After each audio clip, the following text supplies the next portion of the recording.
From the Library of Congress in Washington, D.C.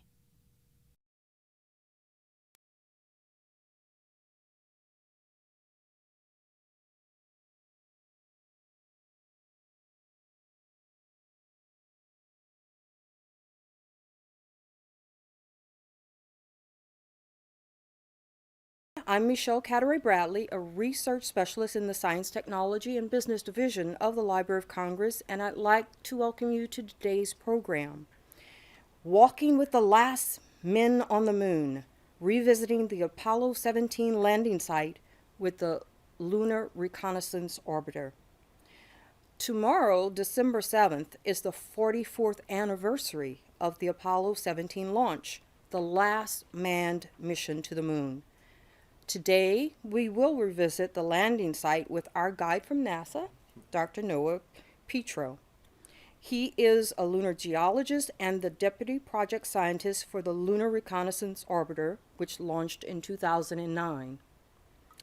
Dr. Petro became interested in geology in high school. He has received a BS in geology from Bates College, where he was introduced to the field of planetary geology. He has a PhD in geological sciences from Brown and was a NASA postdoc before becoming a research space scientist there in 2009. I also understand that he has a familial history with NASA, which perhaps he will go into, but if not, I encourage you to review his NASA scientist interview, which is available from the NASA website. Please help me welcome Noah Petro to the Library of Congress. Thank you so much. Wow. All right. Well, thank you very much for that awesome introduction. I'm really quite humbled to be here today to talk to you about something that I care deeply about. As I mentioned, space exploration is sort of in my DNA. My father, when he graduated from college in the early 1960s, immediately took a job working for a contractor for NASA, building parts for the lunar module and for the backpack that the astronauts wore when they were on the surface of the moon. So for instance, in this picture here of Jack Schmitt standing on the Apollo 17 landing site, my dad built parts for the backpack there. And actually, as a kid, that really didn't resonate with me too much. You know, I don't think most kids really care all that much about what their parents do, as long as they're there to take them to baseball games or whatever it is. But we were at a museum, the Cradle of Aviation Museum in Long Island, and he sort of, you know, he never really made a big deal about it. We go to the Air and Space Museum, and as a kid, of course, and that was just awesome, and we talk about Apollo, and hey, you know, people went to the moon and things like that. But then at the museum, he said, oh, you see this piece? This was part of the backpack, and I helped build that. Wow. And you know, one of the things that we did, and nobody knows this, he told me, and he pulled me aside, he said, see that piece of metal that sort of holds the whole thing together? It doesn't really do anything except hold the backpack together, the guts of the backpack together. Well, all the engineers, when we were finished building one, we take out the etcher, the metal etcher, and we'd sign our names on it. So at some point in the future, although we know that each of the Apollo landing sites are preserved, or intended to be preserved, if someone were to go and crack open one of the 12 backpacks that are left on the surface of the moon, there will be the scribble that, if you could decipher it, would say Dennis Petro. So it is a proud heritage of studying the moon and revisiting some of the work that he did in the 1960s to help get the astronauts to the moon. If you've ever seen the Apollo 13 movie, there's the famous scene where the astronauts are trying to take the round connector and put it in a square hole. He built the round oxygen exchange canister that was in the lunar module. So it's with a lot of gratitude that I come to talk about Apollo 17. As was mentioned, tomorrow morning, the wee hours at 12:33 in the morning, will be the anniversary of launch and really start the celebrations, as limited as they may be, for the 45th anniversary of the Apollo 17 landing, which will occur next year. Before I get started, though, I want to take a moment to talk about why I care about the moon anywhere. I think I care about the moon. I've got a colleague of mine, Jim Zimmerman, who works at the Air and Space Museum in the Center of Earth and Planetary Studies. If you were to ask him this question, he'd have a different answer, perhaps. So this reflects my thinking on why we think the moon's important. And I'm talking about my home team here. I have a vested interest in the moon, obviously, but I think of the moon as the cornerstone of understanding how planets work. We can learn about a lot by studying the Earth. That's why we go out and study lava flows in Hawaii. How do planets work? But the Earth is not the best example of a planet. We have our lovely atmosphere. We've got water that erodes the surface. If you look at the other planets, large objects in our solar system, and then outside on the table outside of the hall, I encourage you to pick up the information about the New Horizons mission, which flew by Pluto several months back. Those images of Pluto reveal a world that's unlike anything at least I expected. But our understanding of the moon is what helps us interpret the record of the surface of Pluto, of Mercury, ultimately of any object in the solar system. In my mind, goes back to our understanding of what's going on the lunar surface. Because the moon is close to the Earth, it took the astronauts 3 days to get there. It is a neighbor. I like to think of the moon as sort of the Earth's attic. It's where the ancient record of the inner solar system, our corner of the solar system, is recorded in the rocks on the surface of the moon. And because we have the 6 Apollo landing sites, we have those successful missions that brought rocks back to the Earth. Those samples tell us something very important about how the moon evolved, and by association, we can use those rocks to understand how the moon evolved and how planets work in general. But one of the things that we get from our mission that's orbiting the moon right now, the Lunar Reconnaissance Orbiter, is the context for those samples. A rock is a wonderful thing, but a rock with context, where you know exactly where it came from, where its history is, that you can use to tell a story, tells you a lot about how a planet worked. And so what I'm going to talk about in the latter half of my presentation is the context of some samples that we got from Apollo 17 and how the new data we have helps us better understand what those rocks are telling us. We're here in a building or a facility that's devoted to the history of the written word. The rocks, I like to think of rocks as kind of like little books, and it's up to us to understand what those books are telling us. A rock without context is like, one of the middle books of a volume. If you took book 3 of Harry Potter, well, you don't know what went on either sides. But if you have context, the full volume of either an encyclopedia or Harry Potter, you get a better sense of the whole story. And so when we get the context of these samples, whether it's through the images the Apollo astronauts took or those images in the context of the entire planet, the globe of the moon, that tells us something very important about how the moon works.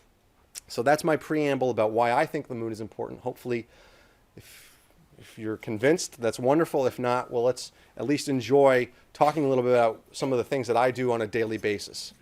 This is one of those awesome external rocket camera footage that we get from rocket launches. This was in the late afternoon of June 18th, 2009, the launch of the Lunar Reconnaissance Orbiter. This is in the pre-high def day, by the way. I sort of shudder to show this, but it is still pretty spectacular, the launch of LRO. Now, LRO's been at the moon for over 7 years. That feels like it's gone by pretty quickly to me, but the 7 years that LRO's been at the moon is important, and not just because that's 7 years of funding for someone like me to work on the mission, but it's 7 years of studying the moon in a way that we've never been able to do before. Oftentimes what we do in planetary science is we go to a new object, we go to Mars, we either fly by it as we did in the case of Pluto, or we orbit it very shortly. But what's happened at Mars with our long duration Mars orbital missions, and indeed now what's happening at the moon, is we're now measuring the moon in ways we've never been able to do before. We're actually able to now to detect changes that occur on the surface of the moon. We're finding new impact craters that have formed in the last 7 years. Now, if you're like me, first of all, I apologize for that, but if you're like me, you go to Google Earth, and maybe you look at your neighborhood, and you use the little slider to see what your neighborhood looked like 10 years ago, 20 years ago. We can do that for areas of the moon now. We can see images from 8 years ago, or not 8, 6 years ago, and images taken yesterday, and compare them, and actually see changes that are occurring on the surface of the moon. Why is that important? Well, before LRO, we had no idea the rate at which the surface of the moon changed. And as I said before, our understanding of the moon is what we use to leverage our understanding of all other objects in the solar system. So when we learn that the moon is dynamic, is changing, at a very slow rate, but still changing, that tells us something important about what's happening on asteroids, on Mercury, throughout the solar system. Indeed, one of the most interesting implications relevant to the Apollo landing sites is those beautiful footprints. We're all familiar with the image from Apollo 11 of Buzz Aldrin's boot print. And the thought for years was that that boot print would be visible for millions of years. It turns out that the rate of change, the new impacts and the churning of the surface of the moon is happening much faster than we expected. And that boot print may disappear on the scale of 100,000 years, not a million years. Now, that may not seem all that important, but again, we're using the moon as our natural laboratory to understand the processes that are affecting all of the planets in the solar system, including the Earth. So LRO, and I'm going to show a lot of pictures today because pictures are worth 1,000 words, but LRO has many, many instruments, 7 instruments in fact. When LRO was launched in 2009, there was actually before that, there was a plan that we would eventually send humans and robots back to the surface of the moon. And so we wanted a reconnaissance mission, a mission that would find the safe and interesting landing sites, that would tell us where to go and how to stay at the moon safely. And so these instruments were selected to find safe places to basically pave the way for human exploration into deep space. They're also selected to help us find places where we might find water or volatiles at the moon. One of the objectives was originally to send humans to the moon to live off the land. And one of the ways to do that is to not have to bring all of the water and oxygen with you. So we wanted to find places where we could get water from the lunar surface. And so we have instruments ranging from a radiation detector that measures how much radiation damage a human might expect when they're traveling to the moon. We have a thermal instrument that measures the surface temperature of the moon. An instrument that will measure reflected starlight, that's light not from our sun, but light from all the other stars in the galaxy that reflect off the night side of the moon to tell us suggest where water might be. We have a neutron detector that can map out where hydrogen is present, commonly in the form of oxygen or OH. We have a laser instrument that measures the surface topography of the moon with a precision greater than any object we have in the solar system. We have the best topography, not to sound like a future president, we have the best topography in the solar system at the moon, thanks to the LOLA instrument. The LROC instrument, a camera, which is actually 3 different cameras, has mapped the moon at resolutions of approximately 50 centimeters per pixel. We're going to see a lot of those pictures today. And a radar instrument that allows us to peer beneath the surface, kind of 3D glasses, X-ray glasses, to see what's going on in the very first upper meter or so of the surface. That gives us a sense of what's happening to the lunar surface. It also has been used to map out the presence of ice deposits near the lunar poles. So all of these instruments combined give us this really incredible view of the moon that we've never had before.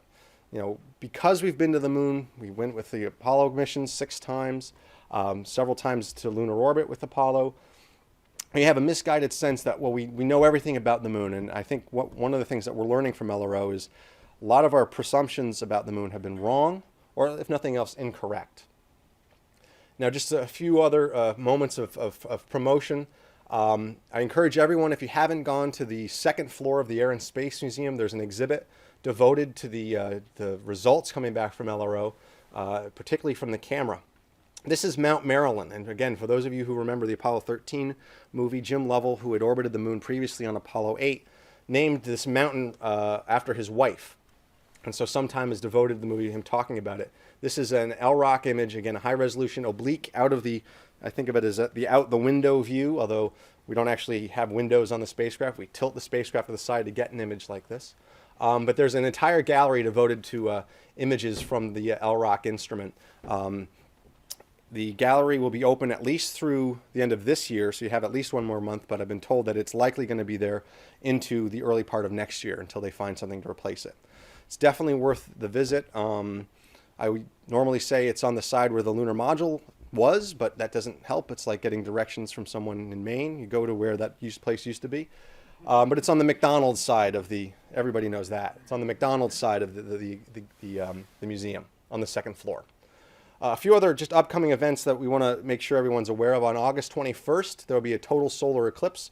The path of totality crisscrosses the country, going from Oregon all the way across through South Carolina and out to sea. Even in D.C., we'll get a really nice show of a partially obscured sun.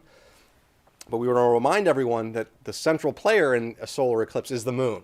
And again, because we have a very accurate representation, we have an accurate data set of the topography of the moon, we can actually predict with a really high degree of accuracy the exact shape and path of that eclipse that goes across the central part of the United States. In fact, we have an understanding of the topography of the moon to such a degree that the uncertainties down to about a second or so of the timing of the eclipse are not due to any uncertainty in the shape of the Earth or the Moon. It's actually uncertainty due to the shape of the Sun. So basically, we can blame all our friends in heliophysics for not standing up and getting enough information to us. But that should be a really great event next summer. October 28th of next year also is another event that the LRO mission supports, and that's going to be International Observe the Moon Night. If you go to observethemoonnight.org, you can learn more about that. But there are events all across the world, actually, where we get people out looking through telescopes and thinking and learning about the moon. Okay, so Apollo 17 and 44 years later. So I would highly recommend that everyone wake up, when you turn your phone back off of its sleep mode, wake up at 12:33, go to the website. A friend of mine, Ben Feist, who's here today, created apollo17.org. And at 12:33, the mission will play out in real time over the next 10 days or so as the mission unravels. And that's a shameless plug. There's no money gained from it. It's just for the sake of knowledge. But Apollo 17, they saved the best for last, ultimately. It was the first night launch of an Apollo mission, was viewed up and down the East Coast, and really was the climax of the entire space program up to that point. You had the Mercury, Gemini, and the preceding Apollo missions, all, in my mind, building up to this moment, where we could get astronauts to go to the moon, live on the moon for 3 days, work, drive a car, commute, no traffic, not like here. But it also represents the last time that humans traveled into deep space. The astronauts were very fortunate. In August of 1972, some months before a large solar flare passed through the Earth-Moon system. Had astronauts been on the moon at that time, there could have been potentially serious medical effects to them. They dodged a solar bullet, as it were. There are hazards to exploring deep space, and they were very fortunate. All of the Apollo astronauts were very fortunate to not only make the round trip, as President Kennedy outlined. So for a little context of what lunar exploration is like, this is a map put together by the camera team. Now, normally I like to wander towards the screen. I like to gravitate towards the moon. I'm going to try to stay close to the microphones for a moment here. This is the hemisphere of the moon that we're most familiar to looking at. And actually, the image of the moon you see here is stitched together with hundreds of smaller images to make this beautiful map of the moon, showing the relief of the moon, the texture of the moon. Now, in green and barely visible here are all of the Apollo landing sites. Apollo 17 is here. Apollo 11 landed to the south. 12 and 14, 15, 16, 17. Now, just as a reminder, there's an entire half of the moon that's not shown here. An entire hemisphere of the moon that's never been explored on the surface. And as I very gingerly lean over, out in front here is a lithograph of both the near and far side. I would encourage everyone to grab a copy. And I say that because there is a whole half of the moon that has not been explored. The surface area of the moon is roughly the size of Africa. If I were to tell you that I've been to Africa 6 times and I've seen everything, I've learned everything there is to learn about Africa, I'd be laughed off the stage.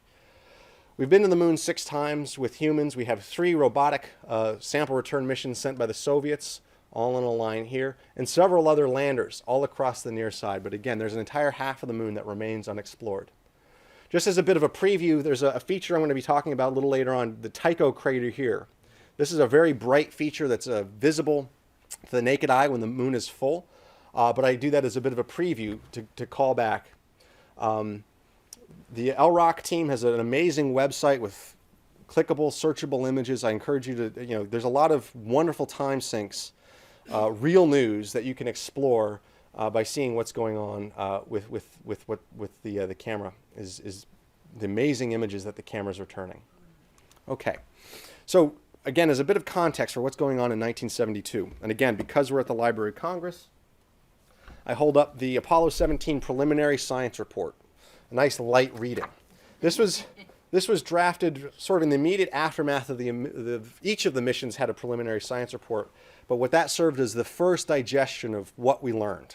It's really an impressive document, and I spend far too much time leafing through it because there are so many wonderful nuggets.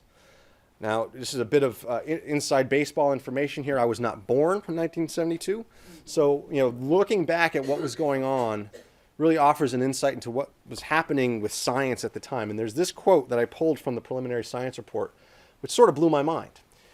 In the past decade, there have been two revolutions in planetary science studies. There has been a revolution in new global tectonics, describing the motions of continents and the generation and destruction of the seafloor.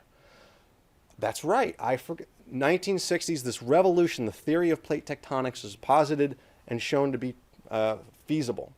This is happening almost contemporaneously with the Apollo program, with our return of samples. And so the second half of this quote, in its investigations of the origin, history, and formation of the moon, the Apollo program has led to a revolution. And you can all read. I'm just reading this because in providing the first deep understanding of a planet other than the Earth through the development of new techniques of exploration, investigation, and analysis, and through the integration of scientific knowledge gained in interdisciplinary fields.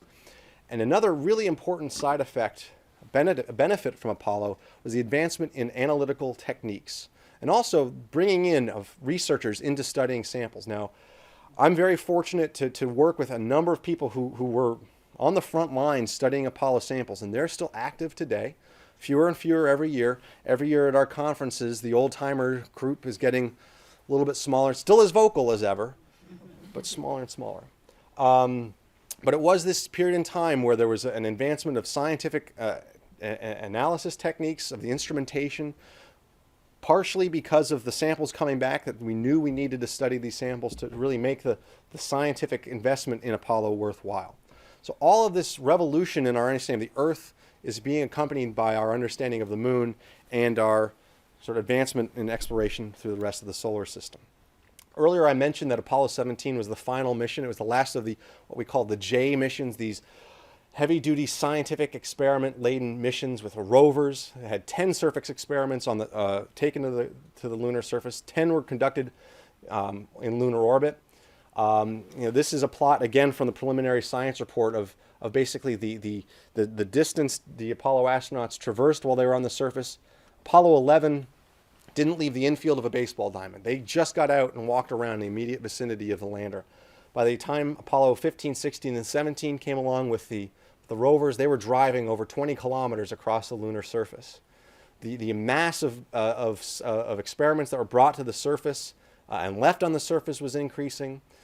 The time outside the lunar module was now well over 1 day, 24 hours spent outside the surface, the lunar module. And of course, then the weight of samples brought back was increasing dramatically across that time. I like to think of, how many people have ever been to the British Museum or have seen the Rosetta Stone? Okay, the Rosetta Stone is this iconic figure in our understanding of ancient Egypt. And if you ever go see the Rosetta Stone, it's this beautiful gabbro. It's a beautiful rock with all these, the etchings, the words on it are nice too, but the rock itself is beautiful. The combined mass of the samples brought back by Apollo is almost exactly to the kilogram, half the mass of the Rosetta Stone. Now, the mass of the Rosetta Stone doesn't matter. It's what's written on that one side that matters most. But I think there's this misinterpretation that, there's truckloads of rocks that came back from them. No, these are precious samples. And as I said before, putting those samples into the context of where they were collected and what they tell us about not only that spot on the moon, that region, but then by association with the data we have from orbit, the rest of the moon is really, really important. Now, there was one other experiment, and I put in quotes experiment, that was brought to the surface on Apollo 17. And as I was putting this talk together, I got maybe a little carried away with this thought, but there was one experiment that was the culmination of decades of development, and particularly the Mercury, Gemini, and Apollo programs. And that experiment is in the form of Dr. Jack Schmitt, Harrison Schmitt. He was the first and thus far only geologist to walk on the surface of the moon. He was the last one to get out of the lunar module, the 12th to walk on the surface. He was in the first group of scientist astronauts selected by NASA in the mid-1960s. And he had participated, once he was selected, he had participated in the training for prior missions and helped in the analysis of samples that were brought back, as well as the other surface investigations. So he was intimately aware of what the prior missions had done, their results. And what I want to at least leave you with here is the importance of having, and hopefully we'll be at a position in the not too distant future where we'll have astronauts going to the surfaces of objects. Having a geologist, a trained geologist, part of that process is very important. I know Jim has worked in the field with several astronaut candidates, has participated in some events working with astronauts. The ideas of getting trained scientists on the surfaces of planets is very important, because what they can do is not only call upon their decades of experience in the field, but also kind of put together a synthesis of what the results of that investigation are. We benefited not only by having Jack on the surface of the moon then, but also now 44 years later working with him to reanalyze what he did on the surface of the moon for those 3 days in 1972. And so one of the benefits that I feel has happened strongly today is not only did he get the right samples, but he's helped us tell that story. Again, take those stories each rock tells us and weave a narrative, a history behind those rocks. So let's go back to why Apollo 17 was sent to the moon and what its objectives were. Now, Apollo 17 was being planned in the early part of 1972. This was hot on the heels of Apollo 15, but before Apollo 16. And there were 5 objectives laid out.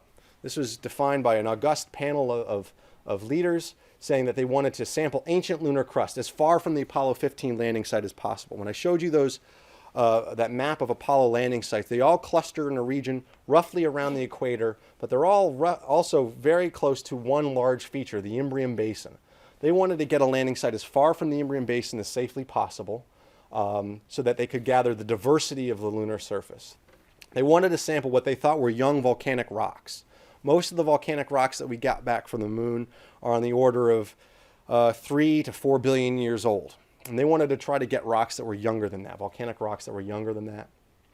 They wanted to get improved coverage by the orbiting command module. The command module orbited sort of in a roughly hula hoop a band around the surface of the moon that passed over each of the landing sites. They wanted to get coverage that improved upon the prior missions.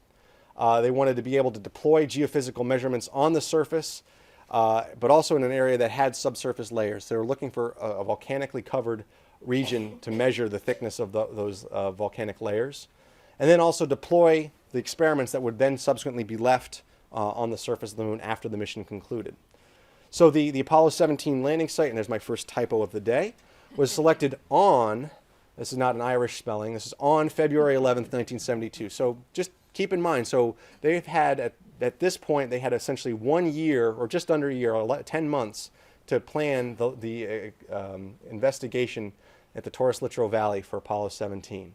So with these 5 goals and the identification of a landing site, specific traverses were identified to address those 5 topics. And so using images that came back from the Apollo 15 mission, and these prior missions all scouted for each other. They were all imaging potential landing sites for future missions. 5 different units, 5 different areas within the Taurus Littrow Valley. So this is the Taurus Littrow Valley here. 5 different units were identified. There is this, and it may be a little hard to see on the screen here, but there is this light debris material, this light colored unit called the light mantle deposit that they wanted to sample. There's the dark mantle deposit, and this is a sort of a larger unit where the floor of the valley, this dark floor of the valley, appeared to have some kind of covering. The craters that you see on the surface all appear to be somewhat degraded. If you ever picture your lawn or your front yard or some large area on a snowy day, everything, your wall, everything gets a little bit subdued. So there was this hypothesis that there was some covering material, something covering the floor of the valley here that they wanted to sample. They wanted to sample whatever was below that, the subfloor.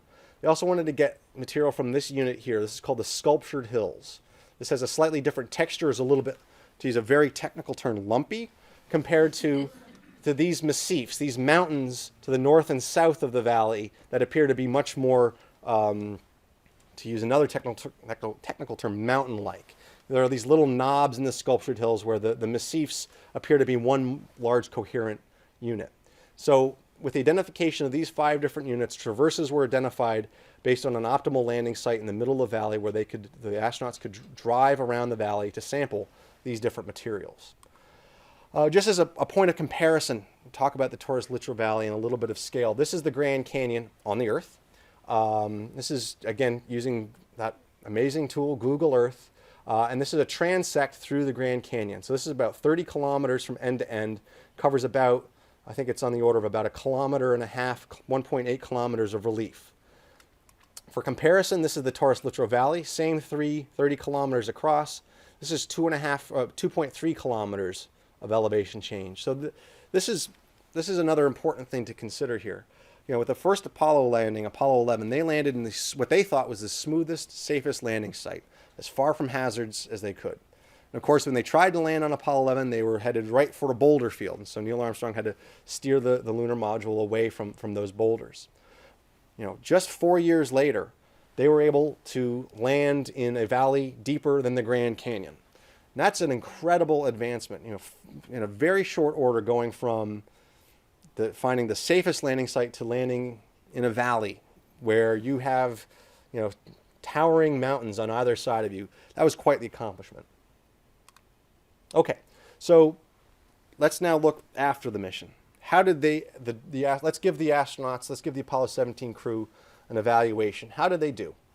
So for those pre-flight objectives, they were indeed able to go and sample this light mantle deposit, this debris flow.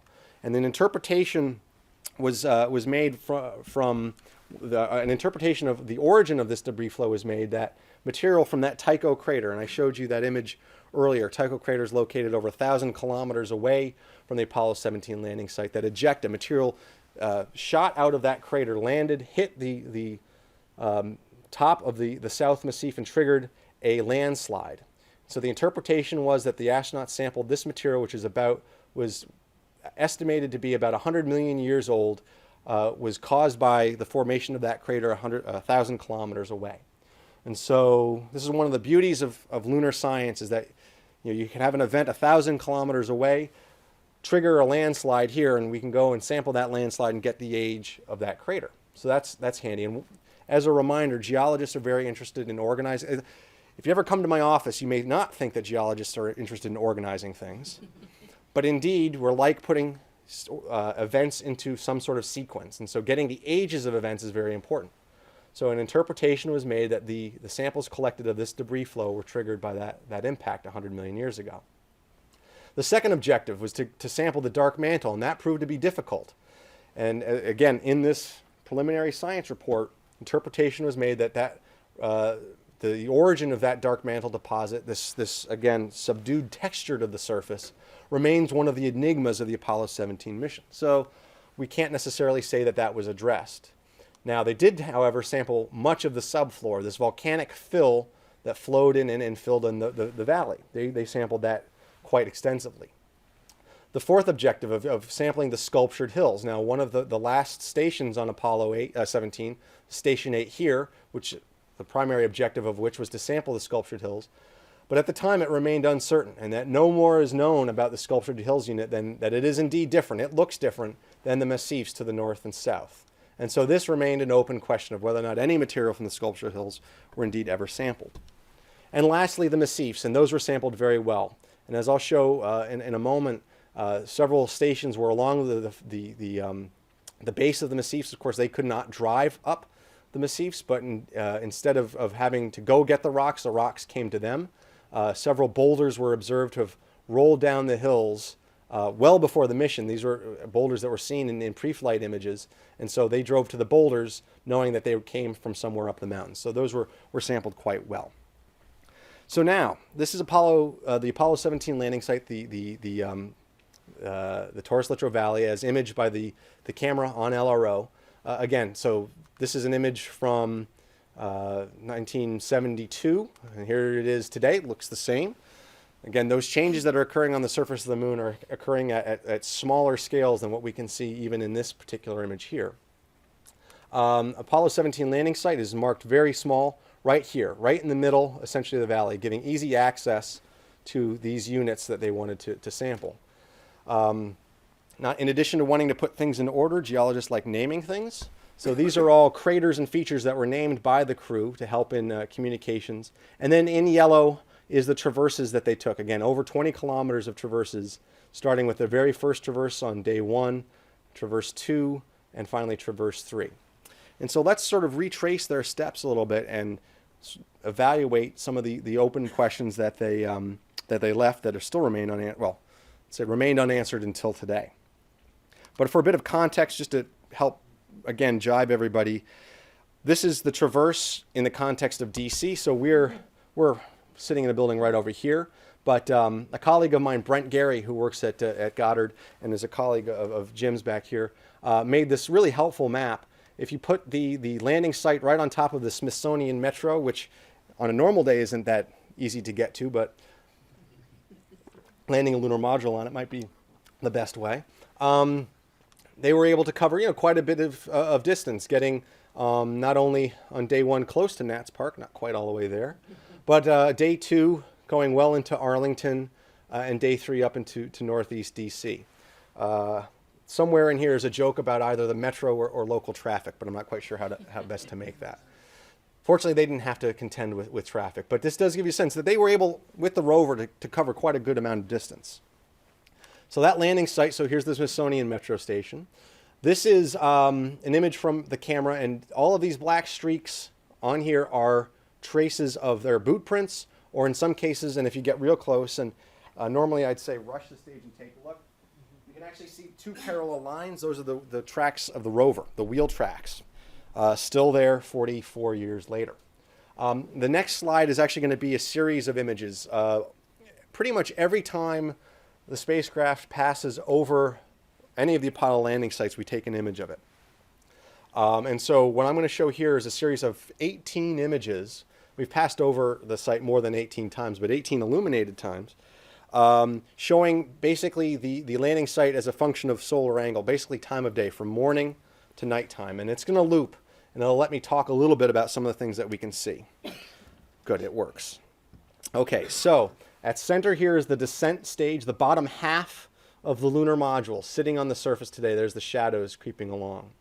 This black spot here is the lunar rover, which is parked at the culmination of their EVAs, sitting on the surface there.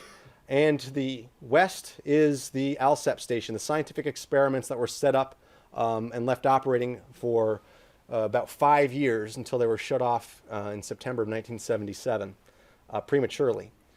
So you can very accurately retrace the steps the astronauts took. There was an experiment that was set up here as well, so we can literally follow the footsteps of the Apollo astronauts. There's one other feature that moves around here that you might follow. If you just keep your eye, I'll take the laser pointer off, but right there, you'll see a spot moving, a shadow moving across the surface.